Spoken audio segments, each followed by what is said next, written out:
Buenas noches a todos. Gracias por estar presente el día de hoy con nosotros en el ciclo de conferencias magistrales en línea de AMEBASC. El día de hoy tenemos la presentación o la conferencia magistral con el doctor Jorge Villarreal Cariaga. Me voy a permitir leer el resumen curricular del doctor, a quien ya todos conocemos, para cederle posteriormente la palabra. Como todos conocen, Jorge Villarreal Cariaga es médico egresado de la Universidad La Salle de la Ciudad de México. Tiene especialidad en medicina interna en el Hospital de Especialidades del Centro Médico Nacional La Raza, la especialidad en neurología en el Instituto Nacional de Neurología y Neurocirugía Manuel Velasco Suárez y el posgrado en enfermedad vascular cerebral en la Universidad de Western Ontario en Canadá. También tiene un posgrado en medicina de los trastornos del dormir por la Universidad Autónoma Metropolitana. El doctor Villarreal es expresidente de la Asociación Mexicana de Enfermedad Vascular Cerebral y es miembro activo de la misma asociación, además de ser miembro activo de la Academia Mexicana de Neurología, American Academy of Neurology, American Academy of Sleep Medicine y de la Asociación Mexicana de Cefalea y Migraña y también de la International Headache Society. Actualmente es neurólogo clínico en Culiacán y es el jefe del Servicio de Enfermedad Vascular Cerebral en el Hospital General de Culiacán. Es profesor adjunto de Medicina Interna y Neurología en la Universidad Autónoma de Sinaloa y director médico de diagnóstico avanzado.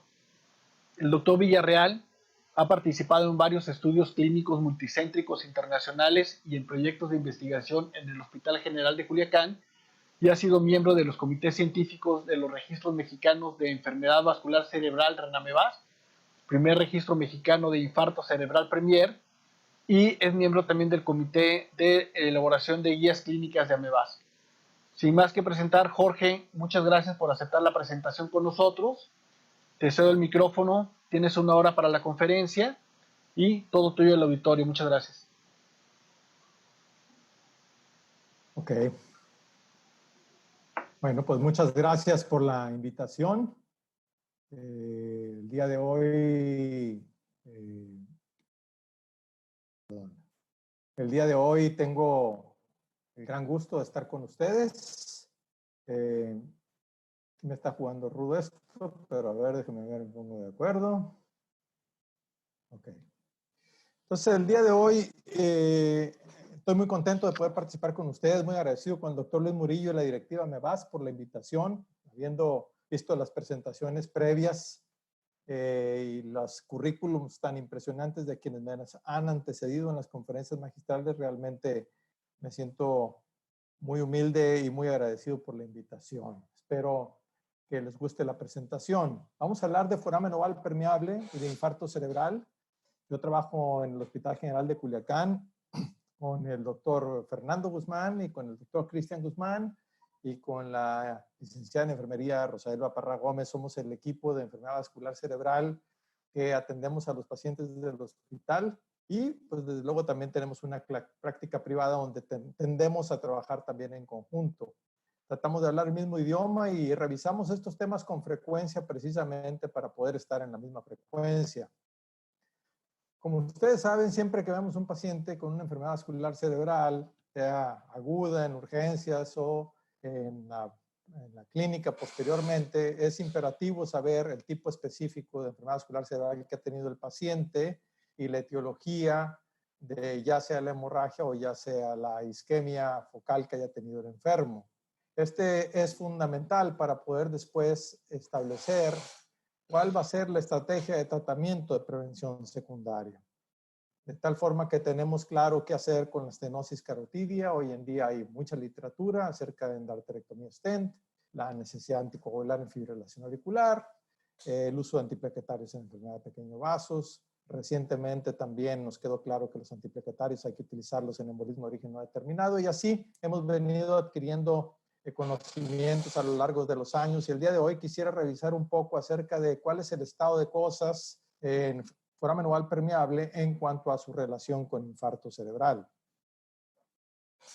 Así que entiendo yo, pues, antes de hacer esta presentación, que existe una serie de preguntas que al menos a mí me parecieron importantes. Primero, definir qué es el foramen oval, qué rol tiene en la patogénesis del infarto cerebral, en qué circunstancias es particularmente importante, cómo se diagnostica, cuál es el riesgo que conlleva en cuanto a la posibilidad de recurrencia de un infarto cerebral, aquel paciente que ha tenido el infarto y tiene un foramen oval permeable, y en quién, cuándo y cómo se trata esta anomalía o estas circunstancia específica del corazón, qué implicaciones pronósticas tiene. Entonces, el foramen oval existe en todas las personas, pero no todas las personas lo tenemos permeable.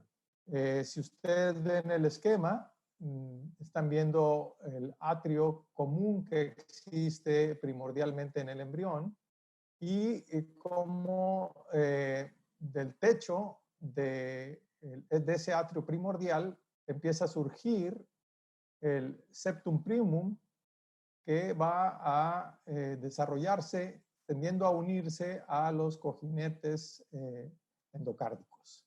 Este septum primum, visto lateralmente desde la aurícula derecha, crece como una semiluna y deja un espacio que es el ostium primum. Y conforme se desarrolla, se fenestra y eventualmente estas fenestraciones coalescen para formar lo que se conoce como foramen secundum. De tal forma que para cuando se forma el foramen secundum, perdón, me regreso porque esto me adelantó. Para cuando se forma el foramen secundum, el ostium primum está prácticamente por sellarse. Del lado derecho del septum primum surge una estructura que también va a hacer una división entre las aurículas, que es el septum secundum. Esta estructura, esta imaginación de la misma pared atrial, crece en forma de semiluna y conforme crece termina por ocluir el foramen secundum, pero en ese crecimiento deja una apertura, voy a decir, oval, que es precisamente la fosa oval. Esa fosa oval, si ustedes lo ven en los cortes coronales, termina siendo ocluida por el remanente del septum primum que se encuentra en la porción inferior. Entonces, este septum primum, que aquí está en color rojo, termina por ocluir la fosa oval permeable. En la vida fetal existe un flujo natural a través de la fosa oval que permite la sangre oxigenada que viene de la aurícula derecha hacia la aurícula izquierda para pasar al resto de la economía. Cuando el bebé nace, la expansión de los pulmones hace que cambien por completo las presiones, disminuyendo las presiones a nivel de las cavidades derechas y aumentando las presiones a nivel de las cavidades izquierdas. Y eso hace que este septum primum tenga a adosarse y ocluir a través de esto que termina siendo la valva o válvula del foramen oval, este foramen oval. Entonces, como pueden ver, ese foramen oval en circunstancias normales debe de cerrarse una vez que se fusionen el septum primum con lo que resta de este septum secundum.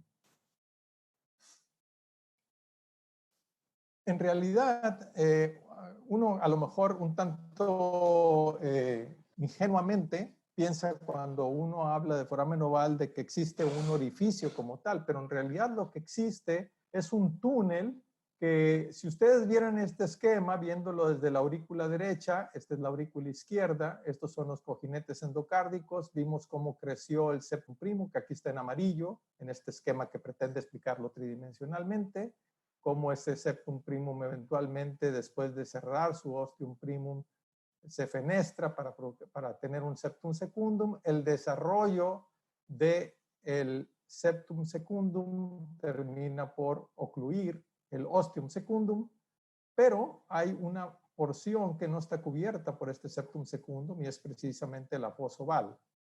Si estas dos hojas, voy a decir, que son el septum secundum y el septum primum, no se adosan, este túnel, que en la vida fetal es normal, permanece abierto a lo largo de la vida del individuo.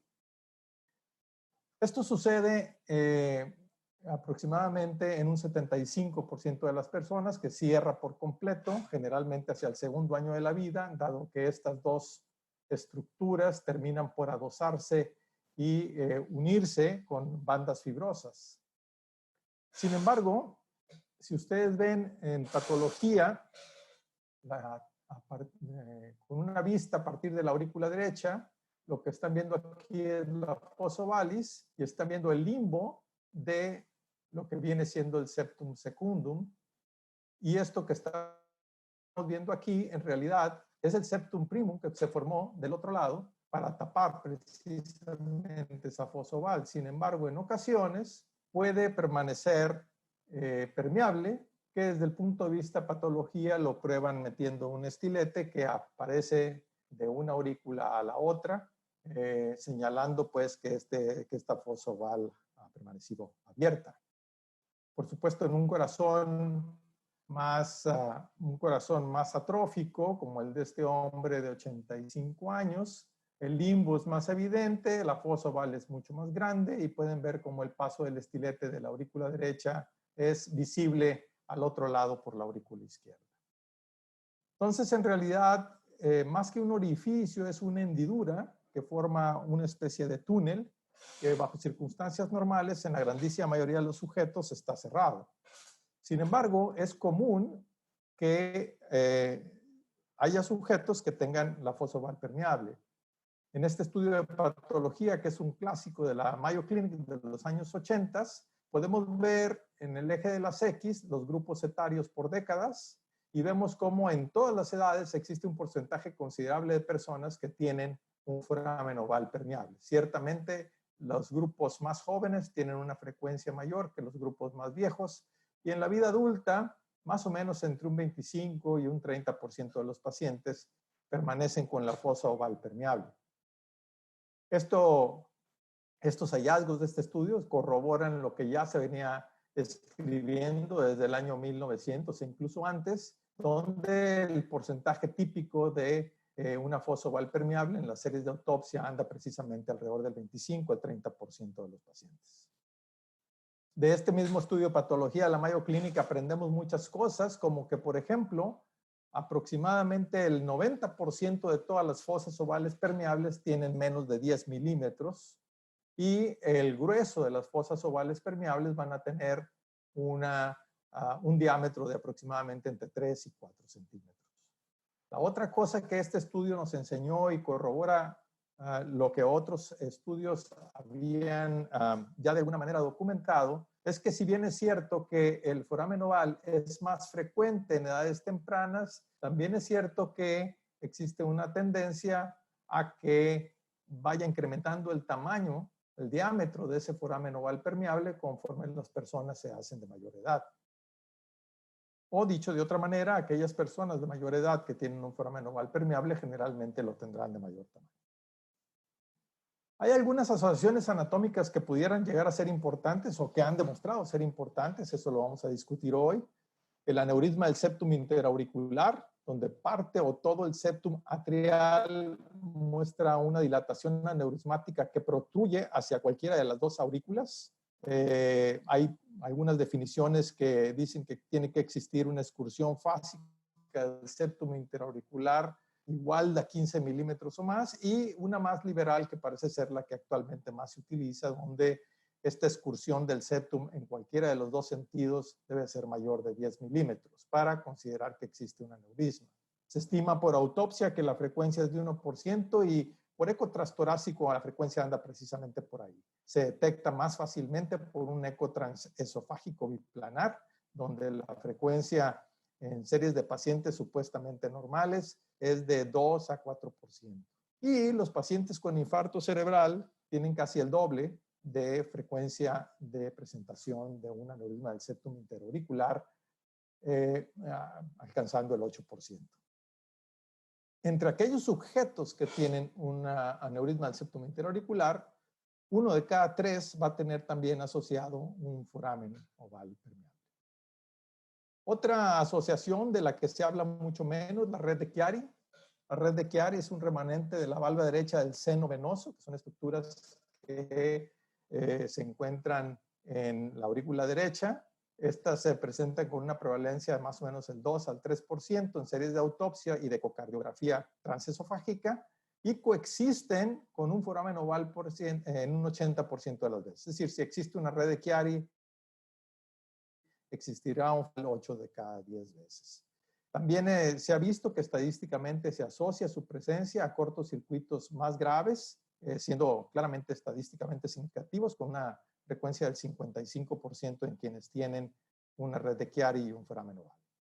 Y de estas redes de Chiari que se detectan por eco transesofágico, en esta serie de 1,436 corazones aparentemente sanos, solo 29 casos, un 2%, en realidad menos frecuentemente será documentable por un eco transtorácico.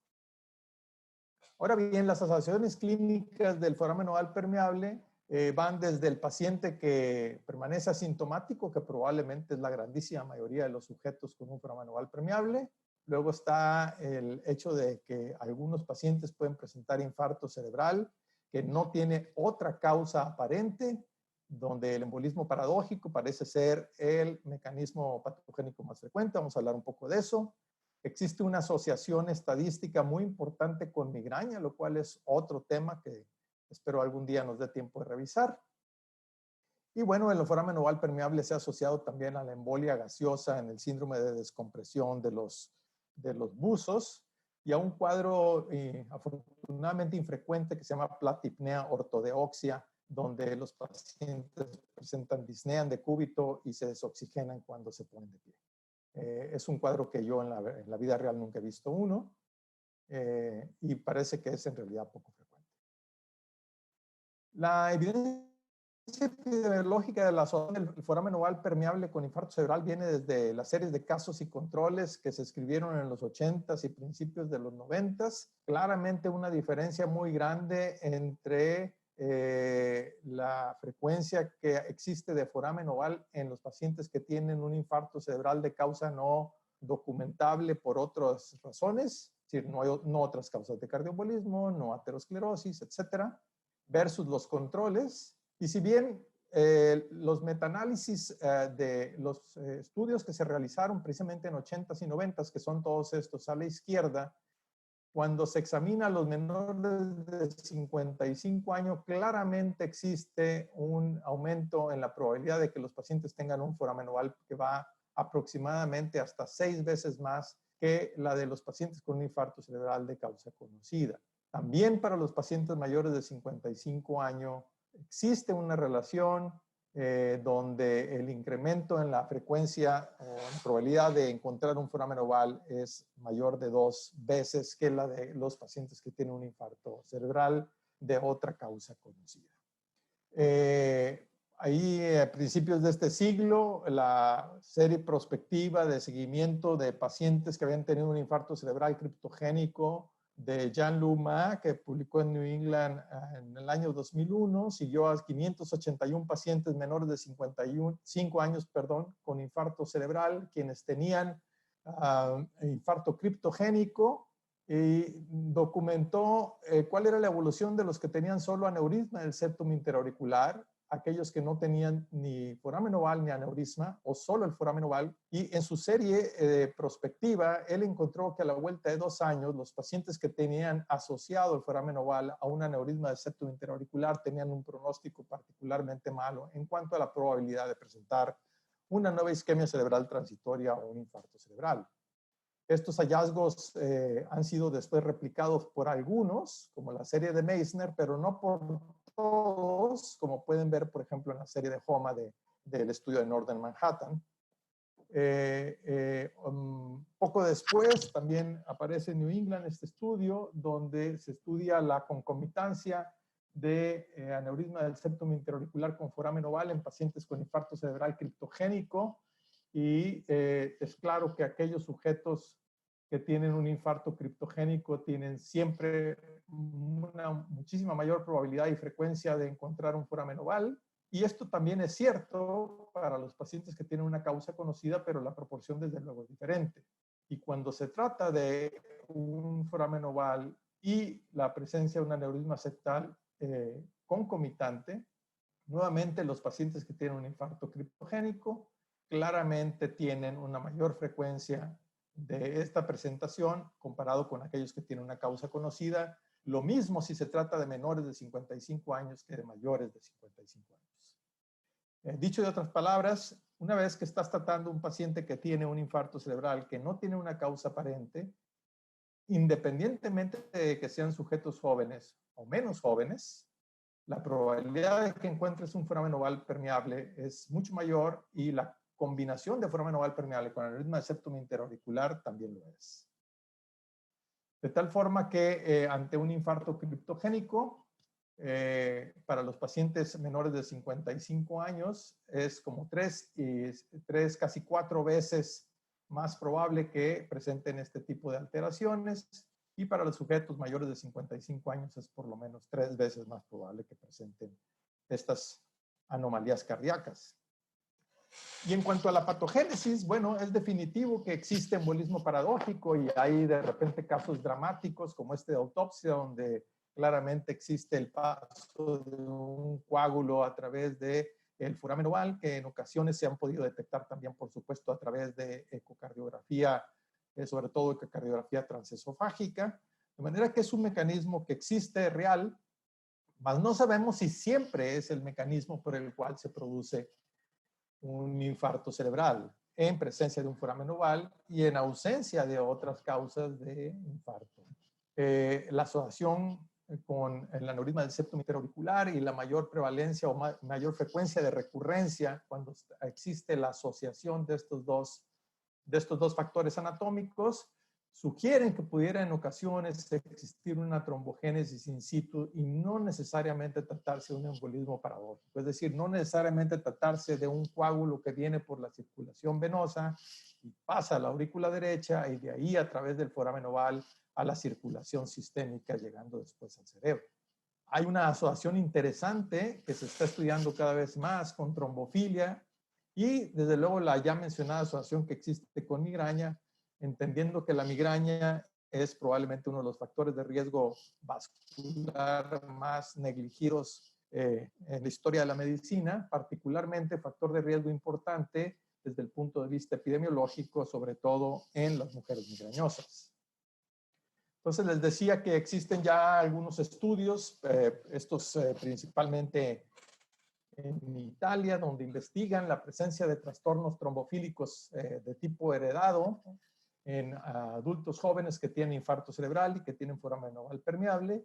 Y claramente tanto el grupo de Pesini como el grupo del doctor Boto, de la doctora Boto, encuentran una asociación estadística entre la frecuencia de la mutación del gen de la protombina 20-21-0A o del factor 5 de Leiden o la mutación del gen de la metiltetahidrofolato reductasa. No todos los investigadores han encontrado esta asociación. Por ejemplo, este estudio hecho por el grupo del doctor David Spence, estudio en el que trabajó nuestro amigo Arturo Tamayo, no encontraron una relación entre los factores hereditarios más frecuentes de trombofilia, y lo único que sí encontraron fue un incremento en los niveles promedio de homocisteína en los pacientes con foramen oval permeable. Un estudio muy interesante perdón, creo que me salté una. No, esto es. Ellos estudiaron también situaciones de la historia clínica que hacía más probable que entre pacientes con infarto cerebral criptogénico detectaras un foramen oval permeable, y casualmente sí existió una relación importante desde el punto de vista estadístico entre la presencia de una historia de viajes prolongados en posición sedente, la presencia de historia de trombosis venosa profunda o de embolismo pulmonar, la presencia de migraña, la presencia de un infarto al despertar. Todos estos fueron factores que incrementaron la probabilidad de que el paciente con infarto cerebral criptogénico presentase un foramen oval. Y regresando al tema de foramen oval y migraña, este estudio donde 127 pacientes consecutivos con infarto cerebral criptogénico fueron estudiados, y aquellos que tenían una evaluación adecuada desde el punto de vista técnico para discernir si existía un foramen oval permeable o no, y tenían una historia completa de migraña fueron incluidos en el estudio, siendo un total de 68 al final, y estos fueron divididos entre aquellos que tenían foramen oval y aquellos que no tenían foramen oval, y cada uno de estos dos grupos a su vez dividido entre los que tenían migraña y los que no, entre los que no tenían y los que tenían migraña. Y de los que tenían migraña, los dividieron todavía más entre aquellos que tenían aura frecuente, entendiendo como frecuente más del 50% de los eventos de migraña, versus aquellos cuya aura era infrecuente. Y cuando uno estudia de estos 68 pacientes con infarto cerebral criptogénico, es impresionante ver que entre los no migrañosos, que fueron 34, el 59% tenía un foramen oval permeable. Pero cuando se estudió a los migrañosos, que eran también 34, el 79% tenían un foramen oval permeable. Y si el paciente pertenecía al grupo de migraña con aura frecuente, el porcentaje de foramen oval permeable se iba hasta 90%. Ya mencionaba yo del grupo de Canadá cómo los factores de riesgo tradicionales no pudieron discernir entre la presencia de un foramen oval permeable o no entre los pacientes que tenían una isquemia cerebral transitoria o un infarto cerebral criptogénico. Tampoco el territorio arterial fue diferente, si no hubo una diferencia en cuanto a si se trataba de circulación anterior o posterior para un grupo o para el otro, pero como ya les mencionaba, sí una diferencia en cuanto a ciertos factores de la historia clínica que ya mencioné. Más recientemente se ha reunido una cohorte muy grande de pacientes que en realidad provienen de distintas bases de datos y donde más o menos unos 3,000 pacientes contribuyen a informar acerca de cuál es la posibilidad de que estemos encontrando pacientes que tienen foramen oval permeable de manera incidental versus aquellos pacientes que tienen un foramen oval permeable que probablemente sí participan en la patogénesis del infarto criptogénico. Entonces ellos lo que hacen es determinar las características de aquellos sujetos que tienen un foramen oval permeable y compararlas con las de los sujetos que no tienen foramen oval, todos ellos siendo pacientes con infarto cerebral criptogénico, y mediante estos modelos predictivos de regresión logística, logran determinar que los factores de riesgo tradicionales, voy a decir los factores de riesgo de Framingham, más el hecho de que un paciente presente un infarto profundo versus superficial, van a disminuir, perdón, en la medida en la que tengas más de estos factores, van a disminuir la probabilidad de que un paciente tenga un foramen oval permeable en tratándose de pacientes que tienen infarto cerebral criptogénico, todos ellos. De aquí, ellos han podido derivar este score donde en una escala del 0 al 10, con estas puntuaciones, donde la edad desde luego cuenta mucho, aquellos sujetos que tienen scores más altos, los sujetos que tienen un score, por ejemplo, arriba de 6, de 7 para arriba, es mucho más probable que tengan un foramen oval permeable y que ese foramen oval permeable participe en la génesis de su infarto. Entonces, este score, conocido como el score ROPE, se utiliza hoy en día para tratar de establecer la probabilidad de que un sujeto tenga más probablemente un foramen oval permeable que está participando en la génesis de un infarto cerebral y no un foramen oval permeable que solo es un hallazgo incidental. Por supuesto, como suele ser el caso, mientras más factores de riesgo tradicionales tienes, es menos probable que el foramen oval participe en la génesis del infarto y al mismo tiempo es más probable que tengas una recurrencia de infarto cerebral. Los sujetos que tienen scores más altos, es más probable que tengan un foramen oval que está relacionado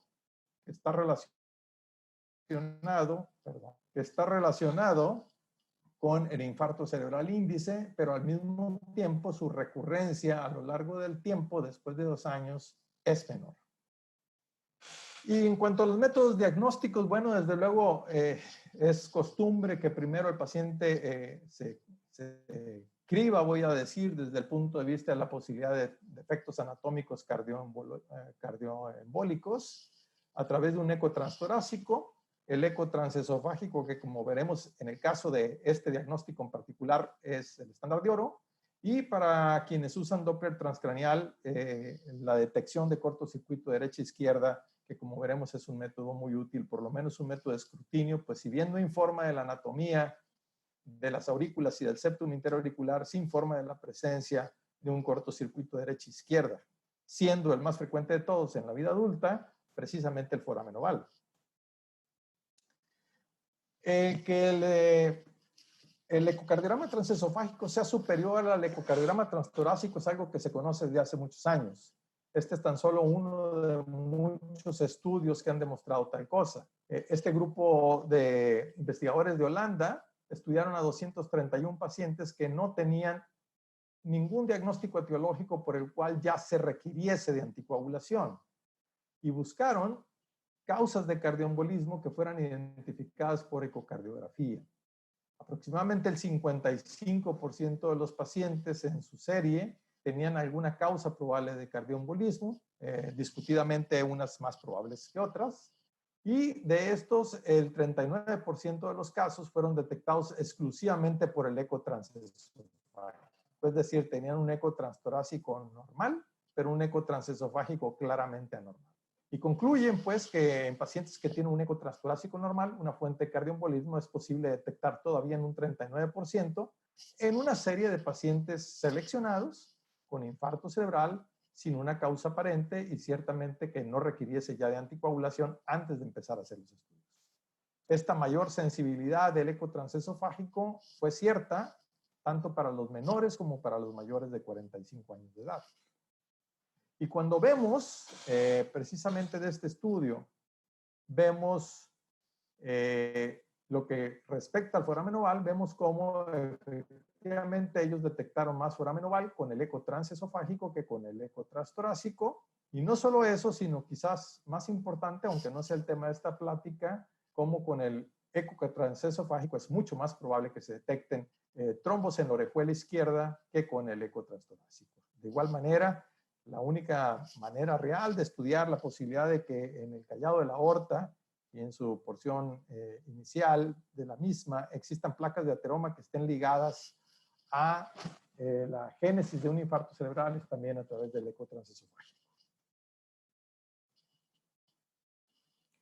Entonces, el foramen oval permeable a través del eco transesofágico se estudia, primero lo hacen pues en reposo, y ven si existe algún cortocircuito derecha-izquierda, lo hacen con el Doppler color, que aquí no está ejemplificado, y lo hacen también buscando ver si existe el paso de contraste formado por burbujas de aire que están disueltas en solución salina y que pasan al torrente sanguíneo, obviamente al corazón derecho, y del corazón derecho, pues en teoría no deberían de pasar al corazón izquierdo.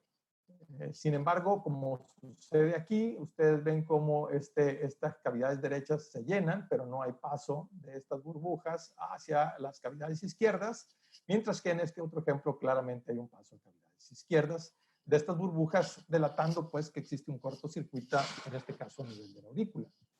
Y la otra cosa que es más fácil detectar sin duda por el eco transesofágico es el aneurisma del septum interauricular, que vemos muchas veces en esto que mi amigo el doctor Octavio Beltrán llama el movimiento en hamaca del septum interauricular, que a veces protruye en un sentido, a veces en el otro y a veces en ambos. Decía yo que el Doppler transcranial también es una herramienta útil porque aún insonando en la cerebral media y haciendo la misma inyección de burbujas en solución salina, es posible encontrar todos estos hits que hablan de que ha pasado a la circulación arterial sistémica, en este caso la cerebral, las microburbujas que fueron inyectadas en el torrente venoso. Y en ocasiones no solo son estos hits que suceden uno tras otro, sino que son verdaderas cortinas que hablan de que el cortocircuito que está presente es un cortocircuito grande. Y obviamente como método de escrutinio que permita después buscar el origen de este cortocircuito, empezando siempre con el corazón, porque como decía, el foramen oval es el más frecuente de todos ellos. Por supuesto puede haber otro tipo de cortocircuitos, muy particularmente malformaciones arteriovenosas pulmonares. Y este Doppler transcranial, obviamente operador dependiente, los muchísimos estudios que ha habido acerca de su capacidad de detectar el desempeño de la prueba para detectar un cortocircuito de derecha a izquierda, muestran que es un método altamente sensible, donde el metaanálisis de todos estos estudios da una sensibilidad superior al 90%, y también es un estudio que muestra una gran variabilidad en cuanto a especificidad, aunque el metaanálisis también es benigno y la especificidad termina siendo mayor de 90%. Quiere decir que con un muy buen ultrasonografista, casi siempre neurólogos entrenados en ultrasonido, que hagan buenos Dopplers transcraneales, la probabilidad de que un paciente que tiene un Doppler positivo para un cortocircuito derecha-izquierda es muy alto, que cuando nos dicen eso sea cierto, y que cuando nos dicen que no existe también. De tal forma que las razones de verosimilitud o cocientes de probabilidad, likelihood ratios, como les quieran llamar, para un resultado positivo es de 14, y el likelihood ratio para un resultado negativo es de menos 0.04. Aquí en el nomograma de Fagan pueden ustedes ver la utilidad de cómo un sujeto, por ejemplo, en quienes ustedes estiman que tiene solo 20% de probabilidad de tener un problema de cortocircuito de derecha izquierda, si el estudio es positivo, la probabilidad sube hasta un 80%. En cambio, ese mismo sujeto, si tiene un estudio negativo para un cortocircuito, la probabilidad queda ahora en tan solo un 1%. Y son sujetos que, desde luego, no someterías a un ecocardiograma transesofágico.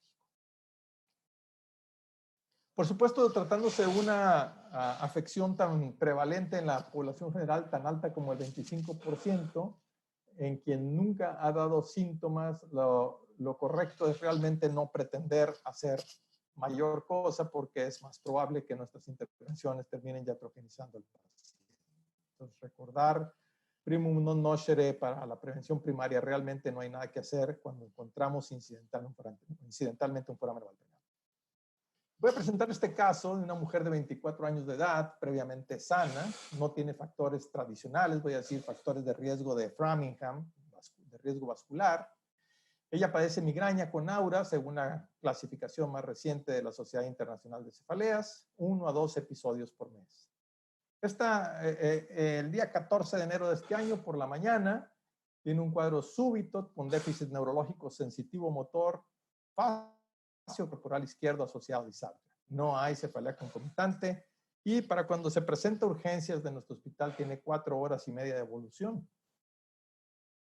Su escala de los Institutos Nacionales de Salud es de 12, sus signos vitales son normales, sus ruidos cardíacos rítmicos y no hay soplos ni cardíacos ni carotidios, no tiene otros hallazgos de importancia aparente en la exploración física general, su electrocardiograma está en ritmo sinusal y no tiene otras alteraciones, y sus exámenes de laboratorio iniciales, los tradicionales, son normales, incluyendo los tiempos de coagulación.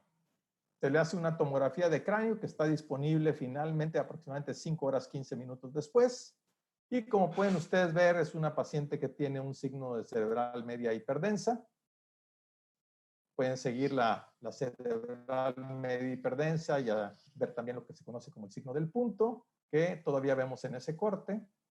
Y en cuanto a la escala de Aspects, donde buscamos zonas que tengan cambios iniciales de infarto, yo personalmente solo pude detectar quizás en esta región una menor diferenciación entre sustancia gris y blanca, por lo que para mi entender esta paciente tenía un Aspects de 9. Los cortes más dorsales no mostraron evidencia de infarto cerebral a este momento. Entonces, en su tomografía, finalmente un Aspects de 9 y un signo cerebral medio hiperdensa del lado derecho. A las 5 horas 45 aproximadamente, después de que la paciente ha continuado deteriorándose, ahora su escala de los Institutos Nacionales de Salud en 16, la paciente se somete a una angiografía por sustracción digital que muestra una oclusión del segmento M1 de la cerebral media derecha.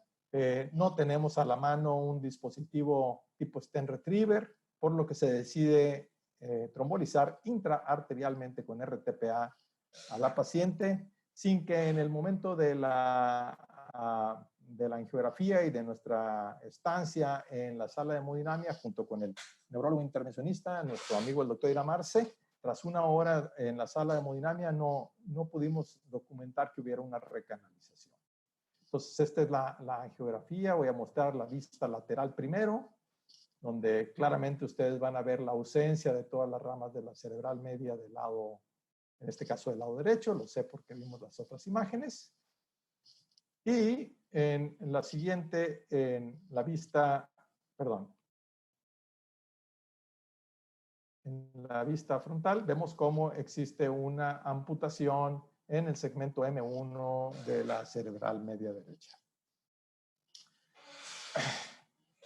Al día siguiente, después de que nos fuimos muy descorazonados porque no logramos recanalizar la arteria con la trombolisis intraarterial, la sorpresa esta vez fue buena y la paciente estaba mejorando y había mejorado en la escala de NIH de los 16 puntos con que la dejamos el día anterior a 10 puntos. Y desde luego el único otro tratamiento que en ese momento estaba recibiendo era la aspirina y la enoxaparina que usamos para la profilaxis de trombosis venosa profunda y embolismo pulmonar. Se realiza ese día 15 de enero entonces una resonancia magnética, que es esta, que les paso rápidamente, donde pueden ustedes ver cómo existe un infarto precisamente del territorio profundo de la cerebral media derecha, pero cómo se ha de alguna manera preservado todo el territorio cortical que corresponde con la circulación de esa arteria. Ahí están viendo la difusión, en la imagen por difusión y la imagen por ADC, donde pueden ver que incluso existe un foco distal, un foco distal, un foco pial, además de lo evidente a nivel profundo, territorio cerebral media derecha. Ya habíamos visto las arterias por la angiografía, desde luego, pero bueno, en la angiografía, en la angioresonancia, se constata que los vasos grandes del cuello no tienen problema. Y en esta ocasión podemos constatar que la mejoría clínica no es exclusivamente a base de colaterales, sino que efectivamente esa arteria se ha recanalizado por completo y desde luego esto tiene todo que ver con la mejoría clínica que la paciente ha presentado. Esta es la vista en anteroposterior, nuevamente ver la arteria cerebral media derecha que el día anterior encontrábamos por completo amputada desde su tercio inicial, como se ha recanalizado por completo. Así pues que de entrada, con los estudios que tenemos al momento, está claro que esta enferma de 24 años no tiene nada de todo esto y básicamente nos queda por estudiar qué está pasando con más detalle en el corazón, quizás en la aorta y obviamente tratándose de una mujer joven con un infarto cerebral hasta ahora criptogénico, la posibilidad de un embolismo paradójico se vuelve cada vez más grande. Sin olvidar que existen otras causas de infarto cerebral que no tienen que ver con las lesiones de los vasos ni del corazón, sino con las discrasias sanguíneas que también pueden estar presentes. Se realiza un ecocardiograma transtorácico que se reporta normal. Obviamente nos volvemos a preguntar si realmente es un infarto criptogénico. Ustedes saben que en muchísimos centros hasta ahí llega el estudio del paciente y que estos pacientes terminarán siendo pacientes que han presentado un embolismo de origen no determinado. Pero cuando se realiza en este grupo particular de pacientes un ecocardiograma transesofágico, la probabilidad de que encontremos un problema es muchísimo mayor. Y ese fue el caso en esta paciente que el día 17 de enero tenemos un ecocardiograma transesofágico cuyo reporte nos dice que existe un septum interauricular con foramen oval permeable, cortocircuito derecha-izquierda, tanto por doble color como grado 1. Grado 1 es paso de cuando muchos 5 burbujas del lado derecho al lado izquierdo. Y que existe además un aneurisma del septum interauricular leve, esa es la descripción, queriendo decir que apenas rebasa pues la excursión del septum, los 10 milímetros. El resto es normal, incluyendo el arco aórtico y el segmento descendente de la aorta, donde no existen ateromas, como era de esperar en una mujer de 24 años sin factores de riesgo vascular. Esta es la imagen del Doppler color y claramente podemos ver cómo existe paso a través de las aurículas del Doppler color. Y en la imagen de el eco con burbujas, el cardiólogo reporta el paso de algunas burbujas y mide de qué tamaño es la extrusión del septum interauricular y siendo mayor de 10 milímetros, se diagnostica también la presencia de un aneurisma del septum.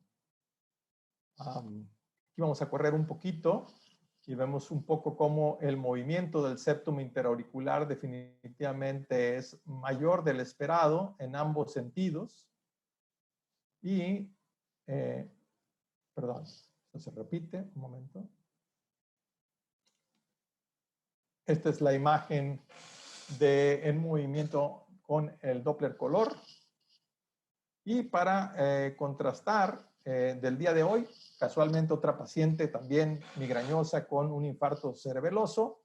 El doctor Héctor Valenzuela ha sido tan amable en pasarme las imágenes de su eco transesofágico que ahora pongo a consideración de ustedes porque este es un estudio normal y verán cómo el movimiento del septum interauricular es mínimo comparado con el estudio que les acabo de mostrar. Y como nos explica el doctor Valenzuela, no existen pasos de estas burbujas. Lo vuelvo a pasar. Del lado derecho,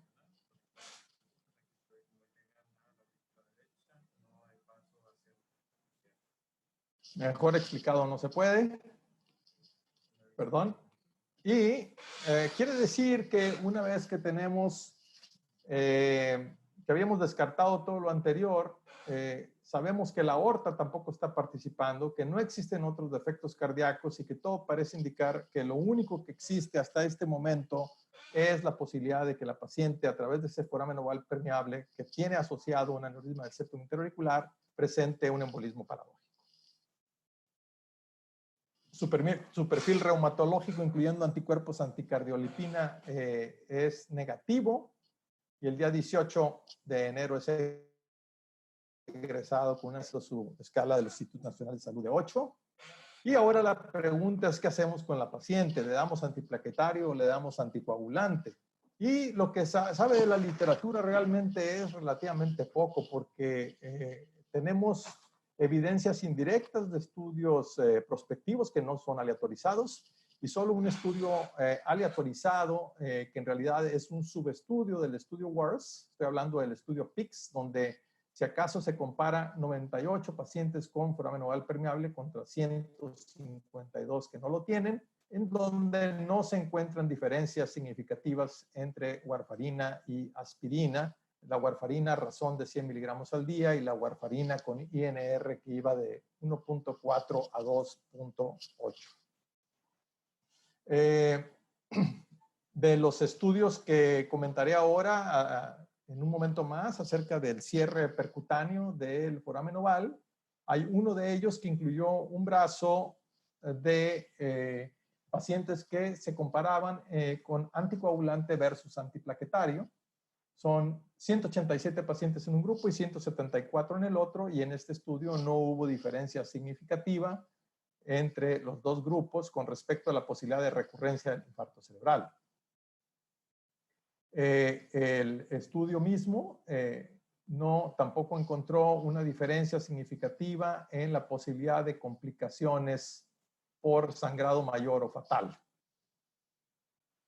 El estudio Navigate, que fue un estudio en pacientes con embolismo de origen no determinado, estudió también el subgrupo de pacientes que tenían foramen oval permeable y lo comparó a aquellos que recibieron aspirina con aquellos que recibieron rivaroxaban de manera doble ciega y aleatorizada, existiendo una diferencia a favor de los que recibieron el rivaroxaban, que tienen una menor recurrencia de eventos, pero esta diferencia no alcanzó a ser estadísticamente significativa. Del estudio RESPECT-ESUS, que es otro estudio que estudió no rivaroxaban, sino dabigatran, también en embolismo de origen no determinado. Existe un subgrupo de pacientes que también tienen foramen oval permeable, aproximadamente 320 que recibieron dabigatran y 361 que recibieron antiplaquetarios de manera aleatorizada. Y nuevamente en ellos no hubo esta caja de punto de estimación y sus bigotes en esta gráfica de bosque corresponden precisamente al estudio RESPECT-ESUS y vemos cómo una vez que se metaanalizan los pocos datos que existen realmente de comparación de aspirina contra warfarina, existe una tendencia a una menor recurrencia de eventos isquémicos en aquellos que reciben anticoagulante, pero como los intervalos de confianza atraviesan la línea de no efecto, concluimos pues que esta diferencia no es estadísticamente significativa. Claramente, la potencia que se puede alcanzar en estos estudios es realmente poca. Son 807 pacientes en un grupo y 866 en el otro. Por supuesto, el cierre quirúrgico del foramen oval permeable está abandonado por su alta tasa, bueno, su mayor tasa de complicaciones, por requerirse de anestesia general y desde luego mayor tiempo de hospitalización y de recuperación de los pacientes. Y desde la década anterior a la actual, pues ha venido habiendo una revolución acerca de la posibilidad del cierre percutáneo con dispositivos que obliteran el foramen oval permeable, siendo estos dos los que actualmente se utilizan más. Estoy hablando del Gore Cardioform, que está aquí en la A, y del Amplatzer, que está aquí en el cuadro B. La idea, desde luego, es que para hacer el cierre del foramen oval permeable, son forámenes ovales permeables que tienen características de alto riesgo, de tal forma que no todos los forámenes ovales permeables se deben de cerrar o ocluir con estos dispositivos en pacientes con infarto cerebral criptogénico, sino que habrá que saber seleccionar a los enfermos. Aquí vemos pues otra vez el paso, la ausencia de paso de burbujas en este eco transesofágico, mientras que aquí sí la hay y aquí la hay todavía más, ¿no? Está claro que el tamaño del cortocircuito es mayor en un caso y en el otro, ¿no? Vemos también pacientes que tienen su foramen oval permeable y cómo este puede ser medido, y dependiendo de aquellos que tienen forámenes ovales permeables mayores de 3 milímetros, se consideran forámenes ovales de más riesgo. El cierre de percutáneo con estos dispositivos es vigilado, voy a decir, por ecocardiografía transesofágica, donde también con ecocardiografía 3D es posible ver que el dispositivo haya quedado implantado adecuadamente. Como ustedes probablemente saben, por ahí en el 2012 se publicaron 3 estudios, los cuales fueron negativos, es decir, no demostraron que el cierre percutáneo disminuyera la recurrencia de eventos cerebrovasculares isquémicos ni la mortalidad cardiovascular. De estos 3 estudios, el RESPECT, que se publicó en una primera parte por su seguimiento en el corto plazo, tiene una segunda parte donde ya la mediana de seguimiento es de aproximadamente 5.9 años, donde sí existe un efecto favorable, lo cual también se encontró en estos otros estudios como el Gore Reduce, el CLOSE y el Defense PFO. Estos estudios que han sido publicados en el año 2017, todos ellos encontraron que los pacientes que tienen cierre percutáneo tienen un mejor desenlace en el largo plazo en cuanto a la recurrencia de eventos isquémicos y la mortalidad cardiovascular. Pero la diferencia entre estos estudios y estos de acá no solo es que utilizaron con más frecuencia un dispositivo que era de doble disco y no de paraguas, sino que también seleccionaron a pacientes con riesgo muchísimo más alto. Este estudio, el estudio Defense PFO, perdón, este de acá, es el estudio más pequeño de los 3, pero como veremos es un estudio que aporta porque claramente nos deja ver qué tipo de pacientes son los que pudieran ser candidatos.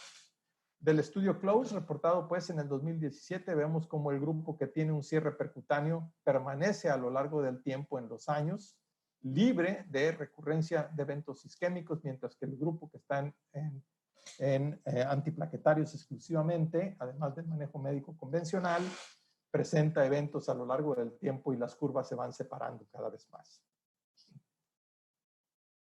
En cuanto a las complicaciones por el procedimiento, estas se presentan aproximadamente en un 6% de los pacientes, siendo la más frecuente la presentación de fibrilación o flóter auricular, mismo que suele permanecer aproximadamente 1 mes a 3 meses y luego generalmente revierte según los reportes en la literatura. Les decía que el estudio RESPECT primero reportó su experiencia a los 2 años, donde la diferencia que se encontraron en las curvas de Kaplan-Meier no eran significativas desde el punto de vista estadístico. Sin embargo, en el seguimiento quedó claro que las curvas eventualmente sí se separan y existe una diferencia estadística entre el grupo que tiene cierre percutáneo con menor recurrencia de eventos que el grupo que tiene tratamiento médico exclusivamente. El tratamiento médico en esta ocasión, uno de los investigadores decidía que era lo correcto. Y quizás de los hallazgos interesantes en el estudio de subgrupos es que aquellos sujetos que tenían los cortocircuitos más grandes, aquellos que tenían un aneurisma de septum interauricular asociado y aquellos sujetos que recibían antiplaquetarios y no anticoagulantes eran los que más se beneficiaban del procedimiento de cierre percutáneo. Es decir, los factores de riesgo anatómicos y probablemente, digo, hipotetizando, los antiplaquetarios siendo menos eficaces que los anticoagulantes en la prevención secundaria.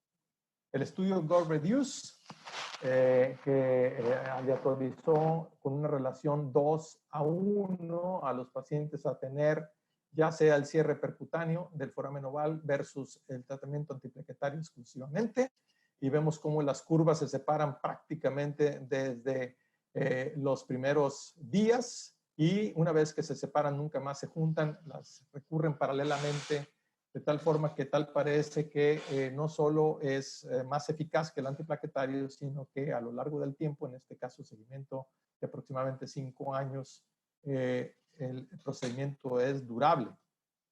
Nuevamente, en el análisis de subgrupos, queda claro que en los pacientes que tienen cortocircuitos más grandes, arriba de lo que se conoce por ecocardiografía transesofágica grande, sería el grado 3, que son para algunos 25 burbujas o más, para otros más de 30 burbujas, según la definición que se utilice.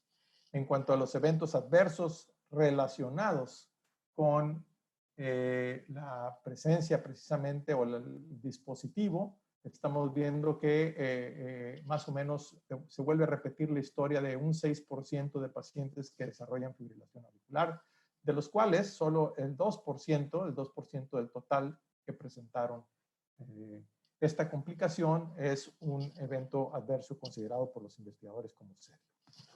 Y este estudio que les decía yo que es el más pequeño de todos en cuanto a la muestra, pero que me gustó porque claramente deja ver la diferencia entre un foramen oval probablemente como el de nuestra paciente, pequeño, con una excursión menor a los 10 milímetros del septum, con un paso de burbujas probablemente correspondiendo al grado 1, versus pacientes que tienen forámenes ovales mayores a 3 milímetros, que tienen aneurisma del septum interauricular con un shunt que es fácilmente visible en el Doppler transcolor y que se abre claramente también durante la maniobra de Valsalva incrementando su diámetro.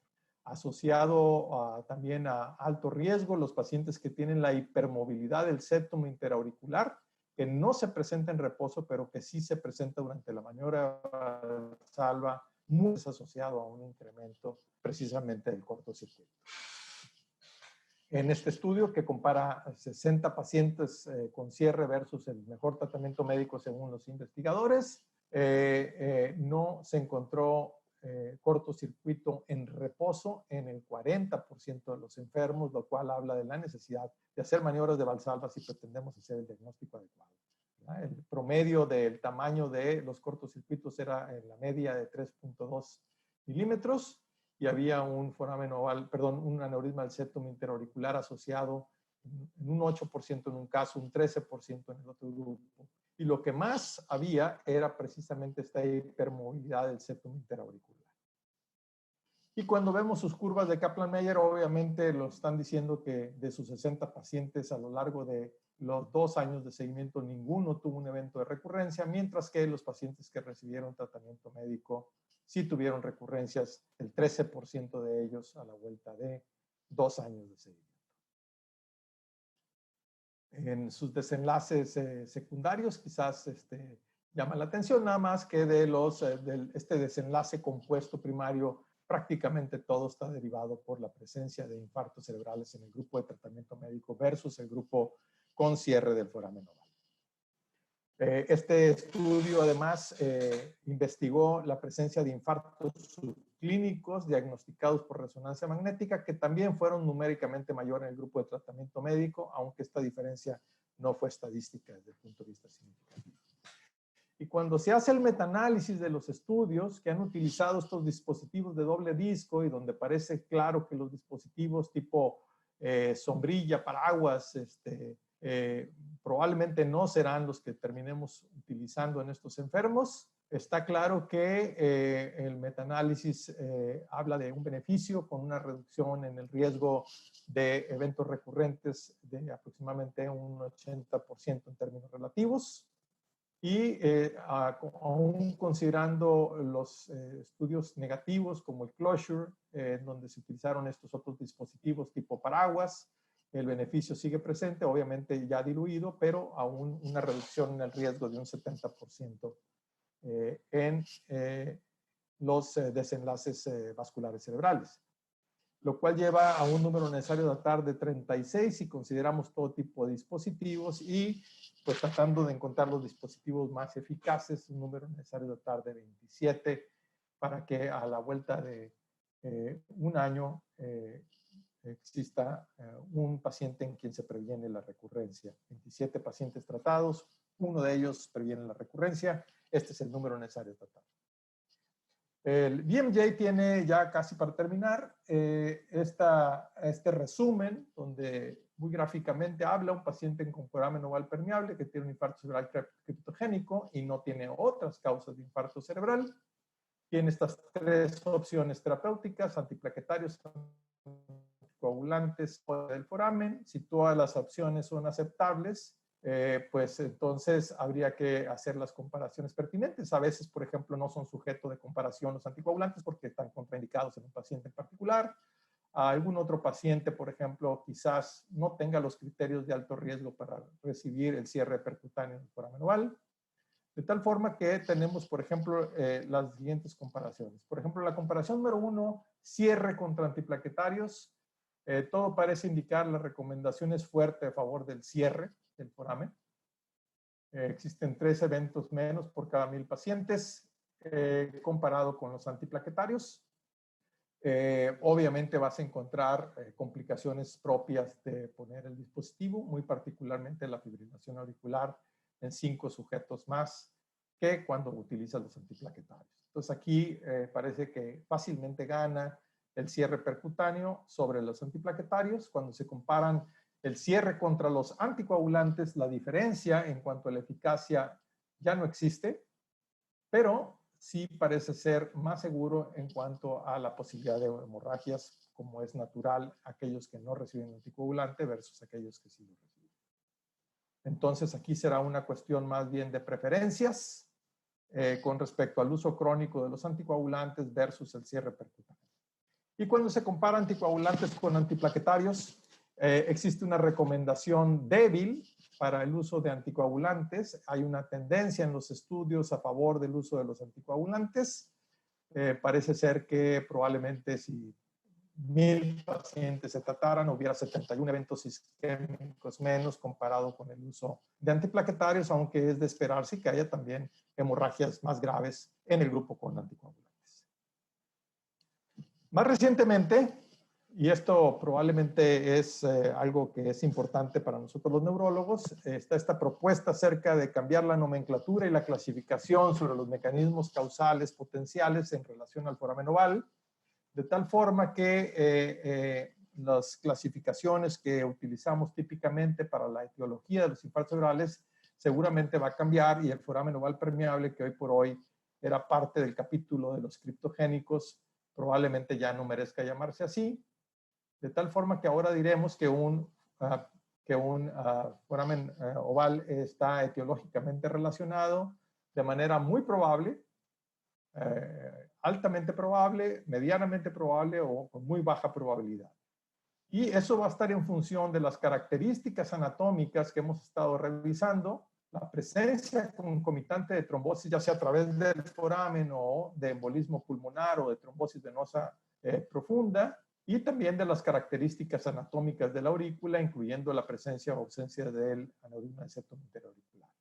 Si combinamos esto con el score Rope, es más probable que tengamos, o nos daría, perdón, una mayor certeza de que nuestro juicio crítico sobre la etiología sea más acertado.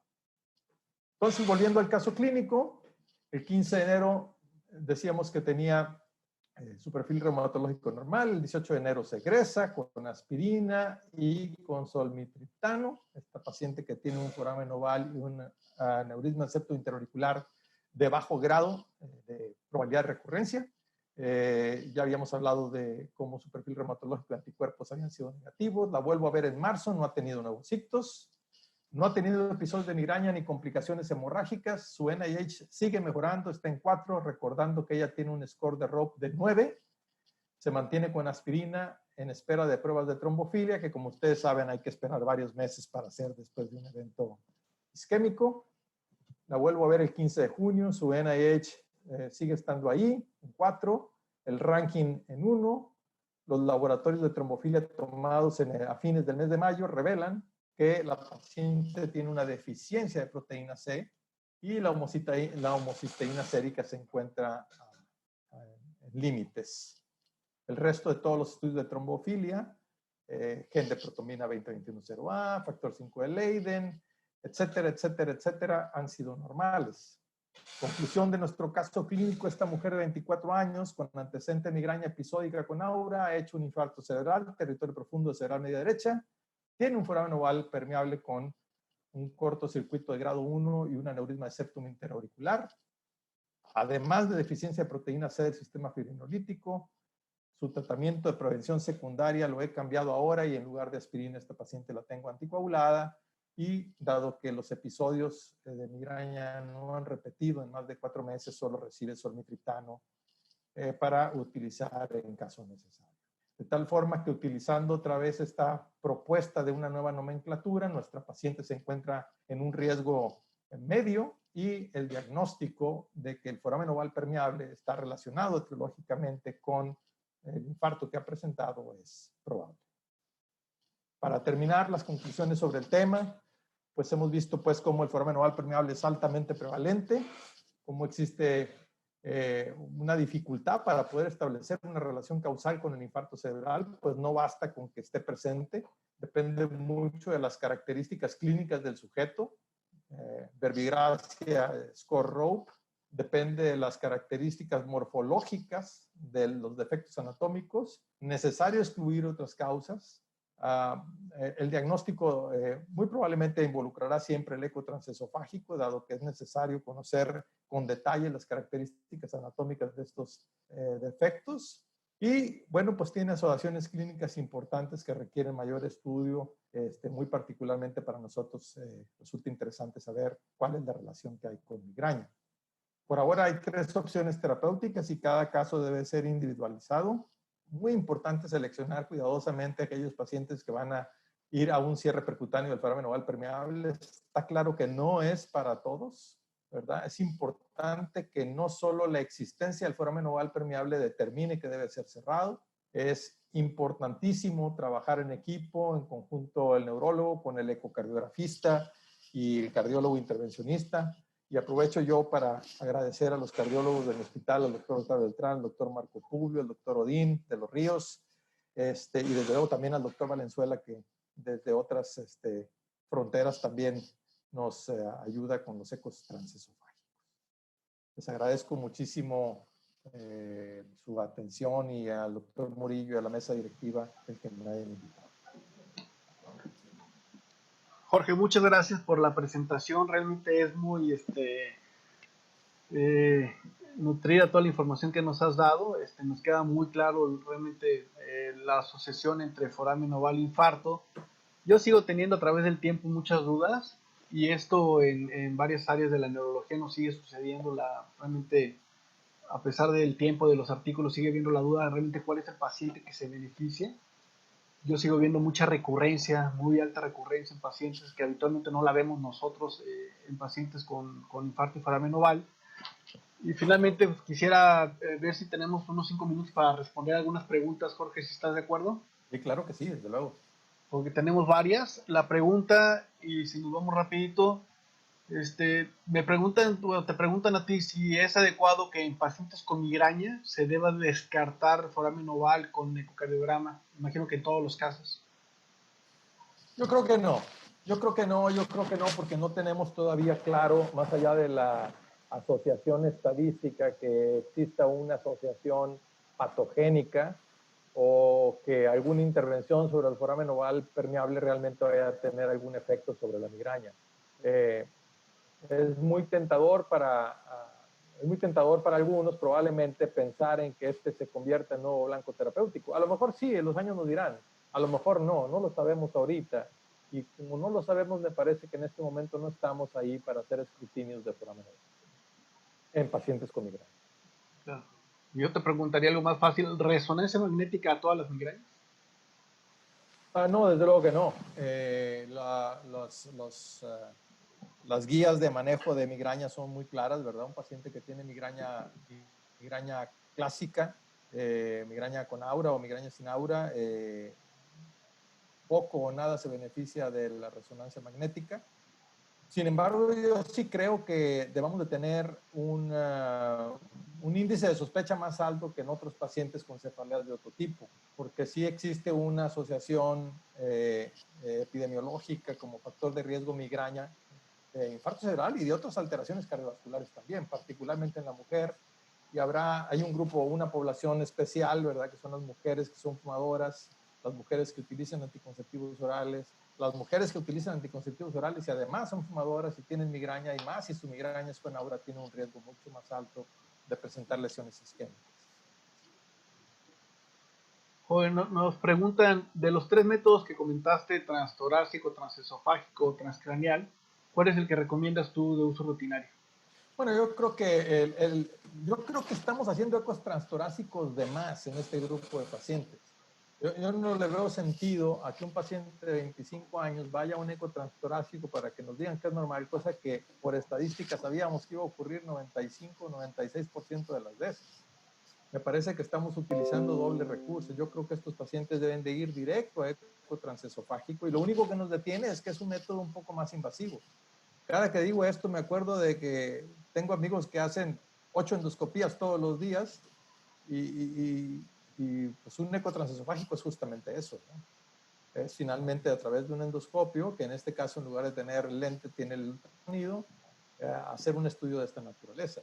Su índice de complicaciones es bajísimo, probablemente menor al 1%, de tal manera que yo pienso que estamos viendo muchos ecos transtorácicos para pacientes en donde el desempeño de esa prueba va a ser malo y pocos ecos transesofágicos para ese tipo o ese grupo concreto de pacientes que son jóvenes, que tienen infartos criptogénicos aparentes, en donde hay que tener un poquito más sospecha e ir directo al eco transesofágico. Ahora, el Doppler transcranial, muy útil para quien sabe manejarlo y se siente muy a gusto haciéndolo. Por ejemplo, si me dices que Fernando Flores o Carlos Cantú van a hacer un eco transesofágico y ellos me dicen que tiene un cortocircuito, yo juro que tiene un cortocircuito, ¿verdad? Porque estos estudios que son sumamente operador dependiente, cuando tienes un buen operador, sin duda son sumamente útiles, al menos como método de escrutinio. No me queda duda que, sin embargo, una vez que se encuentra el cortocircuito, necesariamente el paciente tendrá que tener un eco transesofágico. Muy bien. Nos preguntan, ¿siempre medio de contraste en los ultrasonidos? Bueno, pues he estado leyendo por ahí y el medio de contraste, los medios de contraste, voy a decir, que no se refieren a las burbujas salinas por agitación, que son muy caros, no tienen un mejor desempeño realmente que el utilizar la prueba con burbujas salinas, ¿no? De tal manera que, tratándose de un método barato, yo pienso que en un paciente en quien estás investigando la causa de un infarto cerebral y donde no tienes otra causa aparente, o no tienes un trombo en la orejuela izquierda, el paciente no tiene enfermedad arterial, desde luego que sí es necesario hacer la prueba con contraste. En este caso, el eco transesofágico con contraste. Preguntan, en tu paciente joven, ¿hubieras considerado la posibilidad de apixaban 2.5 miligramos cada 12 horas más aspirina? ¿O qué régimen le dejaste de anticoagulación a tu paciente? Fíjate que le dejé a Pixaban 5 miligramos cada 12 horas, siendo joven y teniendo función renal 2.5 cada 12 horas, sería tenerlo con dosis por abajo de las que realmente le serían anticoagulantes. Realmente, como sabes, no hay estudios con warfarina en este grupo de pacientes, tampoco lo hay con los anticoagulantes directos, de manera que la elección es totalmente arbitraria. Y bueno, lo único que tenemos que ver es que efectivamente el paciente esté anticoagulado y confiamos en que estos anticoagulantes son buenos en ese sentido. Y un paciente que tiene el eco transesofágico donde ya demostraste un foramen oval y una aneurisma de septum intraauricular, aunque sea de menor grado, y un defecto en el sistema firinolítico, desde luego pienso tiene que estar anticoagulado. Yo creo que este grupo de pacientes pudiera ser candidato a estos esquemas de anticoagulantes orales a dosis menores, pero además con aspirina. Me refiero al paciente que tiene solo foramen oval permeable y un infarto criptogénico, no al que tiene un defecto sanguíneo asociado. Jorge, últimas dos preguntas. Tenemos cerca de 25 preguntas. Creo que ha sido muy taquillera la plática y la explicación sobre las dudas que teníamos. Preguntan, ¿hay evidencia de que el Doppler transcranial es mejor para la valoración de grado de shunt derecha-izquierda y poder elegir mejor los candidatos a cierre percutáneo? Hasta el 15% de los forámenes pueden no ser detectados por eco transesofágico. ¿Qué opinas? ¿En qué condiciones ideales se debe hacer el Doppler transcranial complementario al eco transesofágico? Bueno, siendo prácticos, si tú tienes un Doppler transcranial que es positivo para un cortocircuito y transesofágico que es negativo para un foramen oval o cualquier otra comunicación entre las cavidades derechas e izquierdas, lo que tienes que hacer es buscar una malformación en otra parte, ¿no? Y yo pienso que si bien está claro que ningún estudio va a ser 100% fidedigno para demostrar el foramen oval, si con un eco transesofágico bien hecho no eres capaz de detectarlo, es muy probable que estés encontrando finalmente un foramen oval que tampoco esté participando mayormente en ese cortocircuito que estás encontrando por el Doppler transcranial. Y la última pregunta, Jorge, las demás son muchas, ¿no? Si quieres contestarlas y nos ayudas a contestarlas ahí en línea, por favor. Sí, Pero la claro. última pregunta, que creo que es la que todos tenemos, ¿cuál es el paciente que realmente tenemos que mandar a cierre de foramen oval? El que digas, esto se va a beneficiar 100%, pacientes con foramen oval, y si hay la indicación para pacientes con forámenes ovales sin infarto cerebral de oclusión del foramen oval. Bueno, todos los estudios que se han hecho hasta donde bueno, los estudios recientes que se han hecho, ¿me escuchas ahí? ¿Me escuchas? Sí. Ok, yo de repente dejé de escucharlos a ustedes, pero bueno. Oímos. Ahí está, ya los escucho. Todos los estudios se han hecho en pacientes que han tenido un evento índice, ¿verdad? Y la razón es clara, ¿verdad? El evento índice lo que te garantiza finalmente es que es un paciente de un estrato de riesgo más alto. Ahora, para mandarlos al cierre percutáneo, tienen que ser pacientes que tengan forámenes ovales de alto riesgo, ¿no?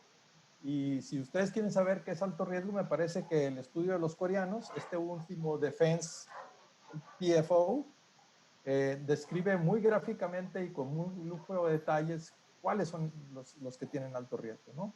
Aquellos cuyo su foramen oval es claramente mayor de 3 milímetros, no menor de eso, aquellos que tienen asociado un aneurisma del septum interauricular, aquellos cuyo cortocircuito no es de grado 1, sino aquellos que son de grado 2, incluso grado 3. Entonces, un evento índice de infarto cerebral que no se explica por otra causa, en presencia de un cortocircuito grande con un aneurisma del septum interauricular, yo pienso que ese es un paciente en el que debes mandarlo a un cierre percutáneo. Todo lo contrario a aquel paciente que tiene un foramen oval permeable de bajo grado y que tiene un aneurisma del septum interauricular que difícilmente estás dudando si lo es o no lo es. Probablemente esos pacientes tienen un riesgo menor a largo plazo y por lo tanto van a ganar menos con la intervención. Jorge, muchas gracias. Quedan muchas preguntas por responder. Habitualmente cuando nos mandan la conferencia grabada, me mandan la lista de preguntas. Te las hago llegar si nos haces favor de responderlas vía correo electrónico. Te Claro, con agradecería mucho gusto. muchísimo. A todos, Jorge, muchas gracias. Te hago mandar llegar el diploma por medio de correo electrónico. A todos, muchas gracias por su presencia. Realmente una muy buena plática. Me gustó mucho y me aclaras muchas dudas que yo tenía sobre el foramen oval. A todos recordarles que en octubre, los primeros 4 sábados de octubre, tenemos nuestro congreso virtual, que va a ser en lugar del congreso presencial. Octubre 3, 10, 17 y 24 tendremos nuestro congreso de AMEVASC. Ya iremos mandando las invitaciones, las presentaciones y las zonas de registro para que nos acompañen todos. Y nos vemos con la siguiente conferencia magistral el mes que entra. A todos muchas gracias. Gracias Jorge, gracias a todos. Gracias a ustedes, gracias por la invitación. Buenas noches. Buenas noches.